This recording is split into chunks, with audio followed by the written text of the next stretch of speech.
Shenanigans.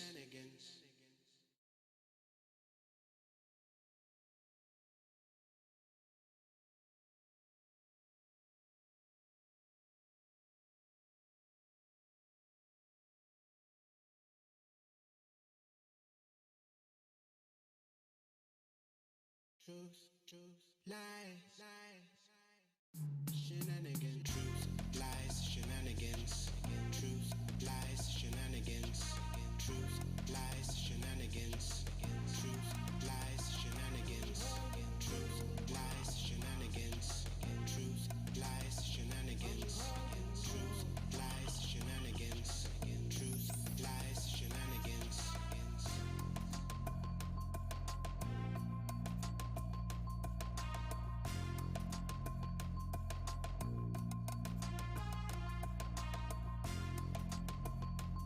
Truth,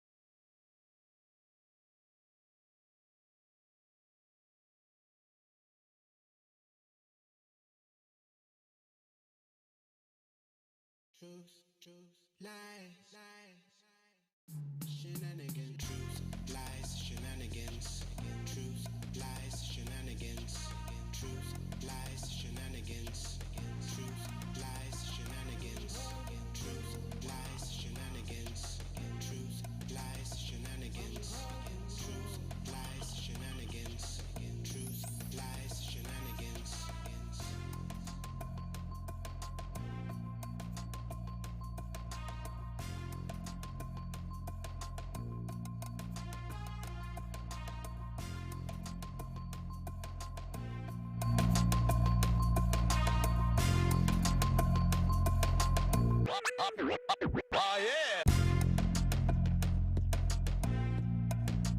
Hey guys, welcome to Truth Lies Shenanigans, the live show, the RNC pre-show we have tonight. How's everyone doing? Tonight we have East joining me. How's it going, East? Hey, going well. Just paying attention to the RNC, about to get kicked off shortly. Yep. My name is Yeah. Neo. This is a special half-hour show of Truth Lies Shenanigans leading into the Republican National Convention tonight. So we'll be talking about the convention and day two. We'll talk about day one, leading into day two. It was quite a day. What do you think about the day one? I know we're going to get into it. It was interesting. It was a struggle to pay attention with some of the lies being spoken. A lot of lies. So, a lot of lies. So it was. Isn't that what he does, though? Oh yeah, I mean, he lies, he steals, riffs. So actually, just writing his playbooks. It's right in his wheelhouse. Yep. Yeah. All right, just to let you know, we're currently live on Facebook, YouTube, and Twitter at TLS Live Show or www.tlslive.show. As always, we'll be looking for your comments and questions online, so feel free to comment away. All right, so well, just to let you guys know, the reason we're doing this half-hour show is because last week we had watch parties for the Democratic convention, and so we all agreed as a team to do a watch party for the Republican National Convention, even though we don't necessarily agree with the choice of candidate. Um, but we felt out of fairness and true to our name, Truth Lies Shenanigans, we felt it necessary to go ahead and do the watch parties, but also provide context before the watch parties. And I want to say, in general, Truth Lies and Shenanigans does want to provide fairness in reporting and not be partisan. Unfortunately, we are dealing with an unprecedented situation with one of the most bigoted, incompetent presidents in history running for reelection. And although none of us are anti Republican, we are unapologetically anti Trump. All right, so now that we have that out the way, tell me your full thoughts on what happened last night. What really stood out to you last night? I think one of the things that stood out was two people, two speeches. Nikki Haley uh, talking about how her parents immigrated and how Trump kind of embraced immigrants. She was kind of voiced uh, allegiance to the fact that Trump was actually for immigration when his whole policy, when he came down the escalator, was against immigration. He's against legal immigration. He doesn't want anybody coming into this country, Right. except if they're from the favored nations like Sweden, like the Scandinavian countries, um, things like that. Also, too, I was disappointed with Herschel Walker. Uh, Herschel yeah, Walker. yeah, Herschel Walker, I know we're going to get to the clip later on, but We are. yeah, Herschel, it is disappointing when he talks about he's known him for 37 years and can't figure out why people call Donald Trump a racist. When literally, if you Google Donald Trump race and racism, you'll get a barrage of articles. One article I did this afternoon. And what'd you find? I found the first article that popped up was an article, I think it was on Vox.com. Actually, I'm looking at it. Yep. Yeah, it was a history of Donald Trump's racism from the 70s through this year. So in the 70s, what did he do? He sued the Trump manager for fair housing. Found I evidence think that he Trump was, had refused to rent to black tenants in the 70s, right? in matter of fact, I think he was sued by the Nixon administration. Really? Uh, yeah. So, so Wow. yeah, yeah. He's got an extensive history of racism. Needless to say, the Central Park Five Central Park 5 was a in the big one. Yep. '80s. Yeah, him coming down, him calling all African and Haitian Haiti, the country of Haiti, as whole countries. Um, Of course, with numerous, immigration. I mean, he led yeah, off with immigration. Um, yeah, but he's calling Mexicans rapists and murderers. So yeah, I mean, it's it's a long list. It's a long list. So last one of the things that I got excited about was this because he put a lot into creating. Um, he's all about television. He's a television persona. That's how he got in. He got his apprentice producers to come in and help, and this is what happened. TV viewership the first night at RNC was 13% lower than the DNC, right? And it was actually, I think it was 26% lower than last year's RNC. I mean, granted, it's virtual versus live and in person, but the viewership was way down for this. So it says a lot. I was excited. I was happy to see this. and that crushed him too. I guarantee you I'm that sure crushed it him. hurt his feelings so That hurt. I know he had to be ranting and raving bad. about the rating. Yeah. Oh, that hurt him. because he's all about ratings. I mean, he was talking about the COVID when he was doing his COVID things. He was talking about his ratings for COVID. I mean, what are you? Why are you doing your COVID press conferences for ratings? That's not the point. You're doing it to try to save lives, get information out, but not Trump. Yeah, Not your boy Trump. Once again, why are we starting? Oh, my bad. That's why I'm glad you're here tonight, because I know that's your boy. All right. So, all right. All right. So there were some highlights from last night we can go over. So let's start with Gates. We'll start with Gates. All right. And we'll see what Gates was talking about last night. A state that cannot keep power running for its own people should not send its junior senator to be vice president. They used to write only in fiction, but nightmares are becoming real. Cops killed, children shot. At the Democrat convention, they say, if you vote against Trump, it will all stop. Appeasement is never a winning strategy. No, we won't settle for violence in our neighborhoods or at our border. We won't settle for decades of bad decisions by basement-dwelling Joe Biden.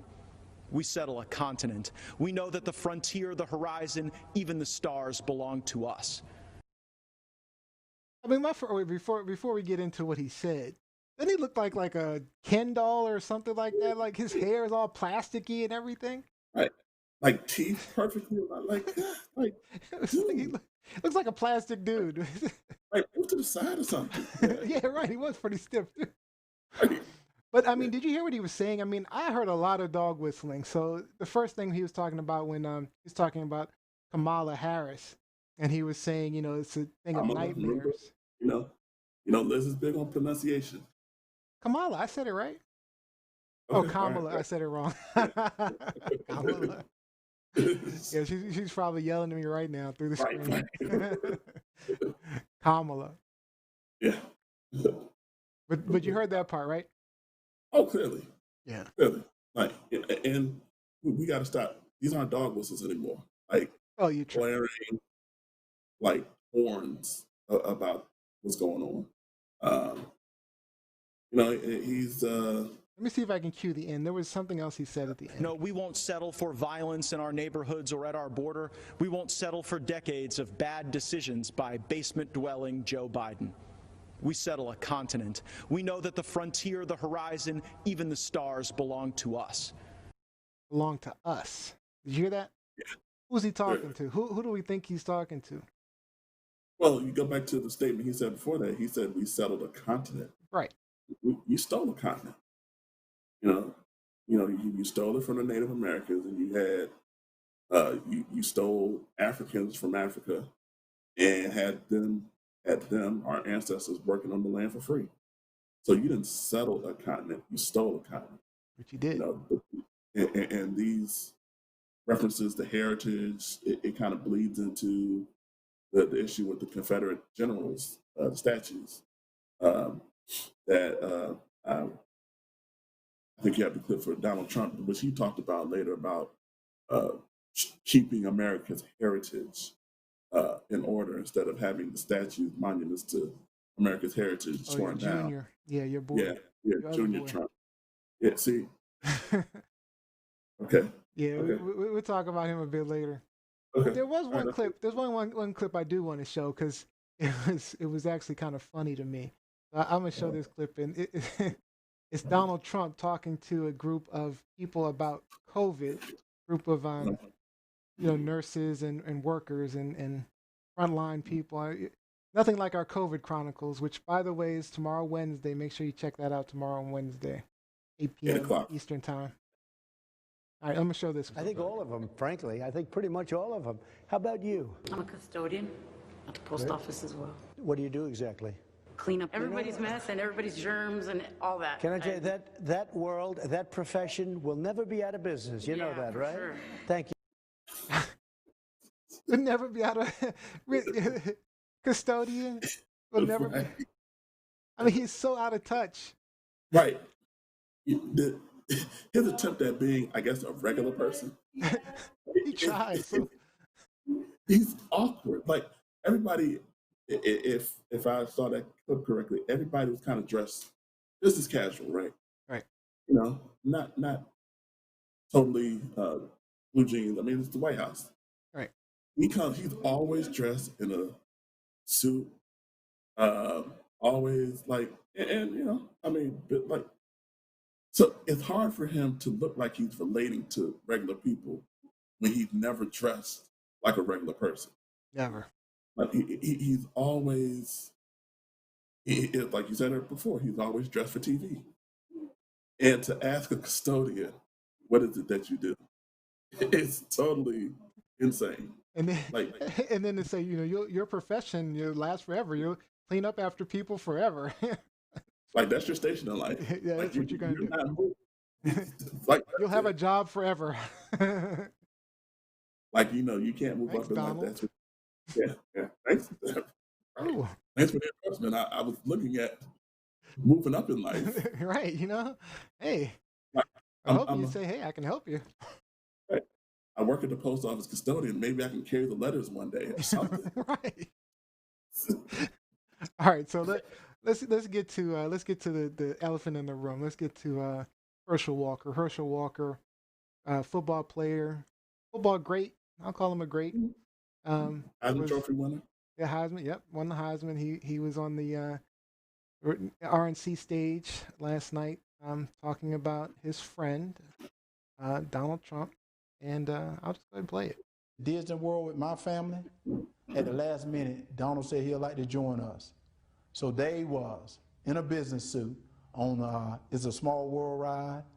That was something to see. It just shows you what a caring, loving father he is. It hurt my soul to hear the terrible names that people call Donald. The worst one is racist. I take it as a personal insult that people would think I've had a 37-year friendship with a racist. Yeah, I want to stop right there. I'm gonna come back to it, but Okay. yeah. So apparently he was he took his kids to Disney World. Herschel Walker took Trump's kids to Disney World, and so he's a good person. Okay, let's finish it. Okay. And so he's upset that we're calling him racist. Okay. People who think that don't know what they're talking about. Growing up in the Deep South, I've seen racism up close. I know what it is, and it isn't Donald Trump. Quick question. So, Deep South, where was he born? Where did he grow up? You know? I know he went to Georgia. I think he was born and raised in Georgia. Georgia? Okay. Because he went to the University of Georgia. Because someone loves and respects the flag, our national anthem, and our country, doesn't mean they don't care about social justice. I care about all those things. So does Donald Trump. He shows how much he cares about social justice in the black community through his actions. And his action speaks louder than stickers or slogans on a jersey. Now, see, the last comment he made kind of pissed me off. I mean, I get it. You know, sometimes there's people that like people that are racist and they can't see the, the weeds through the trees, or however the saying goes. Yeah, forest for the trees. Yeah, that's it. Thank you. Weeds too, it works. Yeah.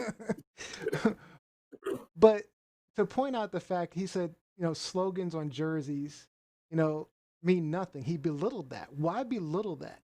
It speaks to his own mentality, right? I mean, it doesn't matter that, that he may not agree with it, but why belittle someone else's opinion on racism and racist views? It's not like the things on the jersey were his friend's name. They're just social justice issues. And if that's some way somebody chooses it, why are you belittling that? I mean, anyway, so what were your thoughts? Well, I mean, to piggyback on what you just said, I mean, that's Trump's MO is, you can't just have a difference of opinion. I have to dominate you.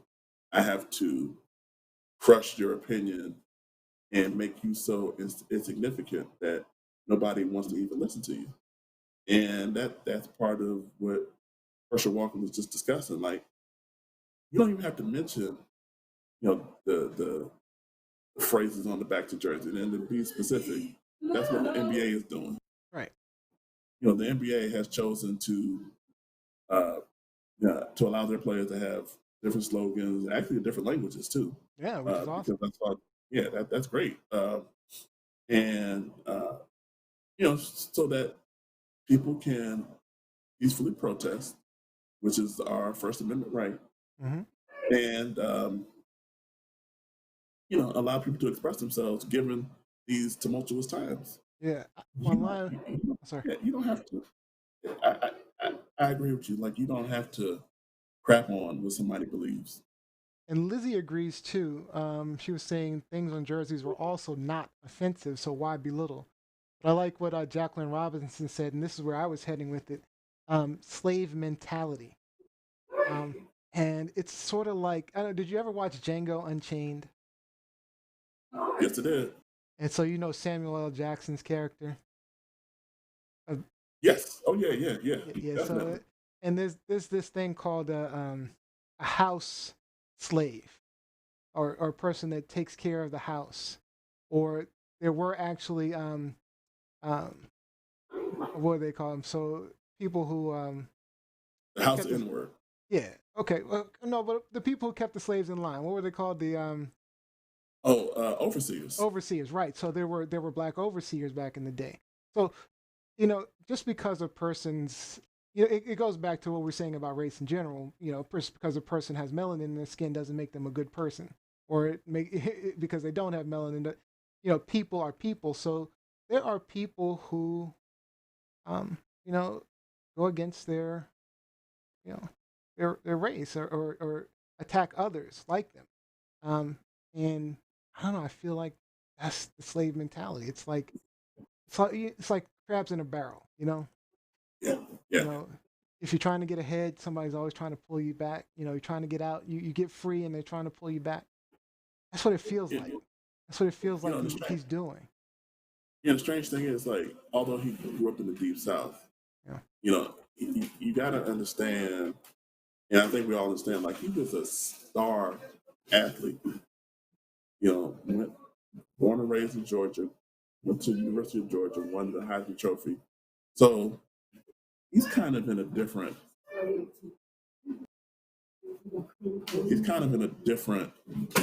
They see him differently. Right. They don't see him as one of them. Right. He's seen as a commodity. Yep. He's like, if he goes to Georgia, he might win us a championship. And I think they did win the national championship in '82 with him. So he has a different experience than the everyday black man in Georgia. So he oh, go ahead. No, I was gonna say, I know I agree with all of that. I think he's, I don't know. I'm just, he just feels like he's just, just trying to be.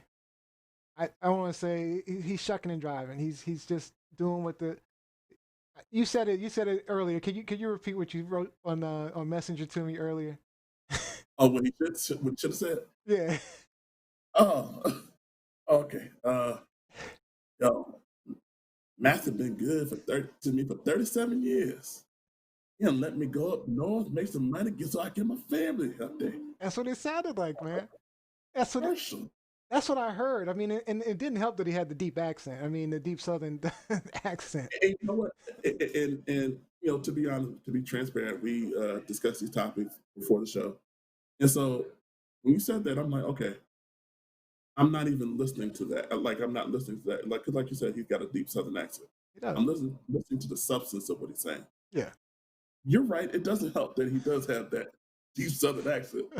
But when you listen to what he's saying, you're like, come on, dude. Like, man, you didn't have to, like, you didn't have to talk. Yeah. Like, you didn't have to speak. Like, you could have said, hey, man, I'm going to sit this one out. Like, you're still my friend. But, I think I don't want to get into politics right now. You could have eased yourself out of it, but now you injected yourself and your views and your family's views into the public. Yeah. So now everything's open for criticism. Interestingly, Herschel Walker wasn't the only black speaker last night. There was also the candidate running for, I think she's running for Congress in Baltimore. Yeah, I think it was diversity night at the RNC. I think it was intentional, actually. Yeah. And then there was another speaker. What's his name? Was it Vernon Jones? Vernon Jones. Let's So you know listen. what? Go ahead. So real quick, I think that they wanted to get all of diversity out of the way. So That's what I was. I mean, it felt that way. I'm gonna be honest. But go ahead. Let's see what Vernon Jones had to say. Okay. On issue after issue, and in just a single term, he destroyed these negative forces that have victimized the black community for decades. He gave us the opportunity to rise. Now, you know, when I made the public announcement of my support for President Trump, all hell broke loose. I was threatened, called an embarrassment, and asked to resign by my own party. Unfortunately, that's consistent with the Democratic Party and how they view independent thinking black men and women. But I'm here to tell you that black voices are becoming more woke and louder than ever. Your thoughts?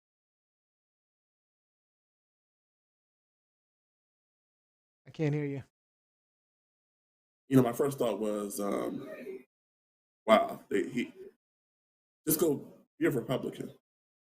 But then I was saying that kind of. Then I was thinking that kind of proves his point. Like, you know, we want to shut people down, not silent, independent thinking black men. I don't think that's the Democrats. No. I think that's far from what the Democrats are trying to do. Because obviously they, you know, if that's the case, there's no chance they would have elected Obama. But I think that irony died. Jacqueline Robinson said irony died last night. That's funny. Go ahead.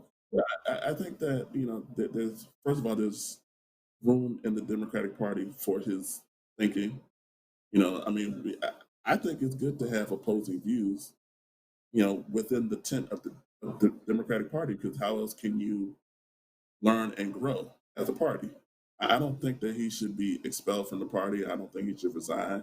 He hasn't done anything wrong. He simply endorsed the President of the United States. You can not agree with it. Like, I don't agree with it, but that's his right.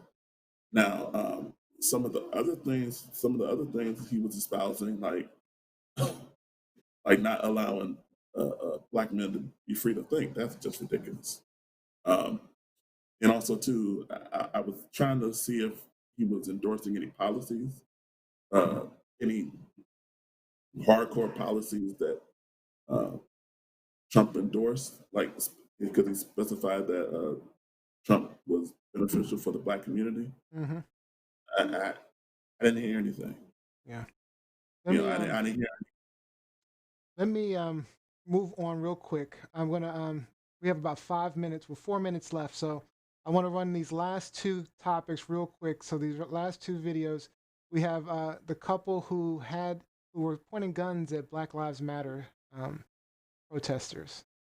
McCloskey's. These are the policies that are coming to a neighborhood near you.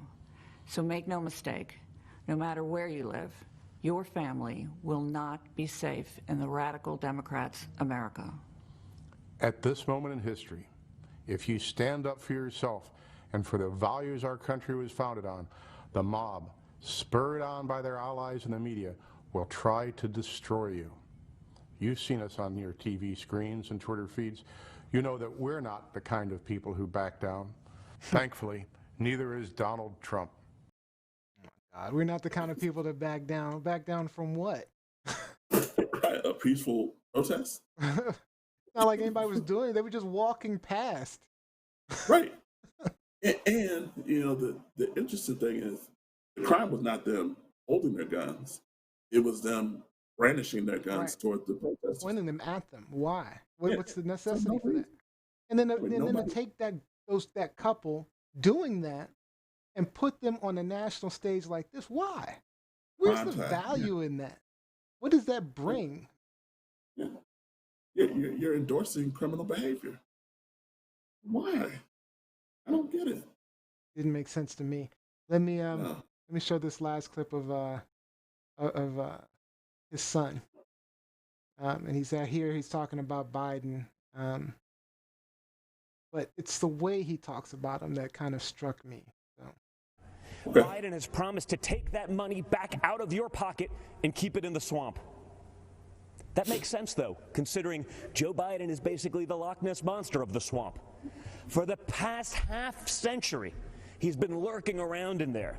He sticks his head up every now and then to run for president. Then he disappears and doesn't do much in between. Yeah. So, I mean, just let me ask you this. I mean, every time I see him, he looks so sleazy. He's like the sleaziest. I mean, he looks. I mean, Donald Trump doesn't even look that sleazy. The father. I mean, he looks worse than a used car salesman. Yes. I mean, the way he talks, his mannerisms, he's just sleazy. That's the word that's just. Yeah, like he's oh gosh, but like and the fact that it's the name calling, aging Biden. He's the Loch Ness Monster of the swamp. When all this corruption is going on in your in his administration, it's funny. Like everything he talks about, and I know time is short. Everything he's talking about is happening, and he's the president. And that's exactly what Jackie Robinson said. It said, "Doesn't Donnie Jr. and his family reside in a swamp?" I mean, just the fact that his girlfriend was one of the speakers on the national stage just before him tells you how sleazy it is. What did she bring? I mean, I understand she was a contributor at Fox News and all, but really? And when are they going to discuss a plan for for COVID? When is that going to happen? Yeah. And I just want to point out, Lizzie's online talking about, so we're not going to talk about the Junior and the Coke face. Apparently cocaine was trending during his speech. # cocaine. Oh, God. All right, East. Last word. You got like 10 seconds. Hey, look, this is great TV. I would say watch it, see how much you can stomach. If you're into drinking, this is a great drinking games. Every time you hear a lie, take a shot. Oh, yeah. See how long you can last. You'll pass out. All right, guys. Thank you. 9:30. Thank you for joining our show real quick. I mean, this is a really short show. Don't forget, tomorrow you'll see us Wednesday, 8 p.m. Eastern Time as we continue our COVID Chronicles series. We have a special guest, an actual COVID survivor. So make sure you join us tomorrow. And if you do watch the RNC tonight, join our watch party on Facebook. Lizzie should be setting that up right now for you guys. All right, guys. Thanks for joining us. I'll see you later, East. See you tomorrow. See you tomorrow. Truth, lies, shenanigans. Truth, lies, shenanigans. Truth, lies, shenanigans. Truth, lies, shenanigans.